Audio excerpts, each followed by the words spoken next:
Hello दोस्तों, तो आज हम लोग हाजिर है कल के वह मैच का एनालिसिस लगे। तो कल का मैच जिसने भी देखा है उसने देखा है केकेआर की वापसी और डीसी का वो गैर जिम्मेदाराना हरकत जो पिछले साल भी उन्होंने ऐसे ही किया, इस साल भी उन्होंने ऐसे किया, जिसमें उनका पूरा श्रेय उनके कैप्टन को जाता है, अक्षर पटेल को। बात करते हैं हम शुरुआत से। तो शुरुआत होती है डीसी की बैटिंग के साथ, जिसमें उनकी शुरुआत बहुत अच्छी रही। 29 गेंदों में 50 रन बनाए प्रथम निशंका ने, केएल राहुल ने 14 में 23 बनाए। उसके बाद विकेटें ऐसे गिरी जैसे ताश का पत्ता गिर रहा हो। नितेश राणा 8, समीर रिजवी 3, ट्रिस्टन स्टब्स 2 और उसके बाद अक्षर पटेल की वो एक तेज़ तरार पारी जिसके बदौलत ही आज डीसी इस मुकाम पर हाजिर है। वो उनकी 22 गेंदों में 11 रनों की पारी, बहुत ही तेज़ तरार पारी। हम यूँ कह सकते हैं कि कल हमें देखने को मिला है आईपीएल के अंदर टेस्ट कैसे खेला जाता है, इसका एक नुमाइंदा था। उसके अलावा आशुतोष शर्मा की 28 में 39 रन की पारी। स्लो तो उन्होंने भी खेला था, पर बाद में उन्होंने जिस तरीके से अपनी पारी को आगे बढ़ाया और जिस तरीके के अपना जो स्ट्राइक रेट है उसको आगे किया, वो देखने लायक था। उन्होंने 3 छक्के 3 चौके लगाए, पर वो कार्तिक त्यागी का शॉट लगाने के चक्कर में ही आउट हो गए।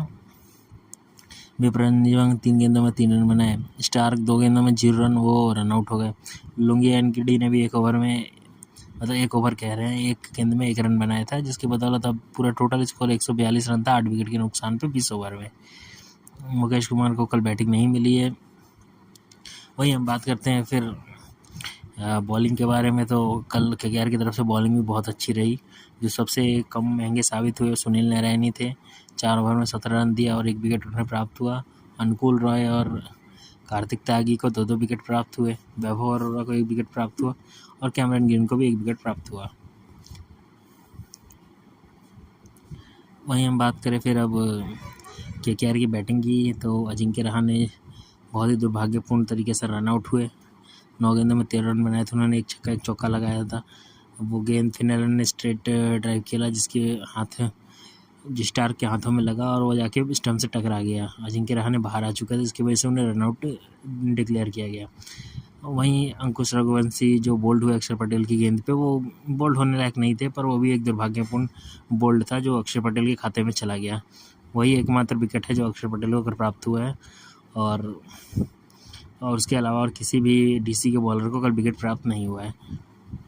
वो भी एक किस्मत का बोल्ड है जो अक्षर पटेल को प्राप्त हुआ। वहीं हम बात करें फिर फिनलैंड के कल शतक के बारे में। 47 गेंदों में 100 रन बनाए, 10 छक्के और 5 चौके।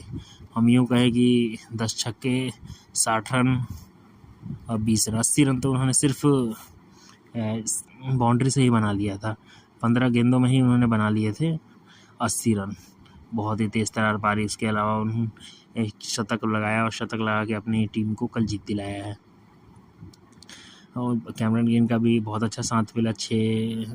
2 छक्के लगाए, 27 गेंदों में 33 रन बनाया और अपनी टीम को ये 147 रन, जो उनकी टीम को 143 रन का टारगेट मिला था, उन्होंने 147 रन बनाए 14.2 ओवर में ही। और कुल मिला के ये रहा कि कल मिचेल स्टार्क 3 ओवर में 31 रन दिए।